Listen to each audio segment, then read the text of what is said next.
দরজা খুলে দেখ তোরে হাবো লেগেছে, দরজা খুলে দেখ মাথার হাবো লেগেছে। মারে কিরে তুই স্কুলে গেছিলি না? তুই বাড়ি কি করছিস? তুই যে স্কুলে গেলি, তুই এখানে কি করছিস? তুই স্কুলে যাসনি? ও মামা, কি? ও মামা, আরে কি রে বাবা? ও মামা, কি মামা একটা কথা বলবো। বল, তুই স্কুল দিয়ে চলে এসেছিস, কি বলবি তাড়াতাড়ি বল। মারে দরজা খুলে দেখ তোরে হাবো লেগেছে, দরজা খুলে দেখ মাথার হাবো লেগেছে। ও মামা শোনো না, কি রে? আমি না আজকে স্কুলে গিয়ে একটা জিনিস দেখলাম জানো। কি দেখেছিস?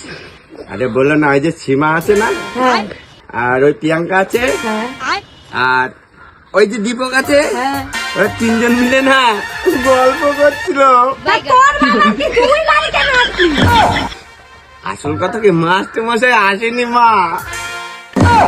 আরে বাবা, মাস্টার মশাই প্রতিদিন ঠিক টাইমে আসে, তুই রোজ দেরি করে যাস। নাটক করছিস, যা দৌড়া স্কুলে দৌড়া যা। ও মামা, কি রে বাবা?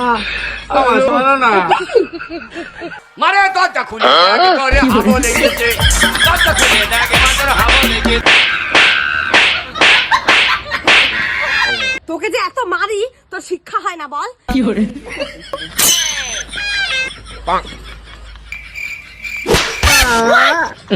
ও মামা দরজা খুলে দেখ না, তোর হাওয়া লেগেছে।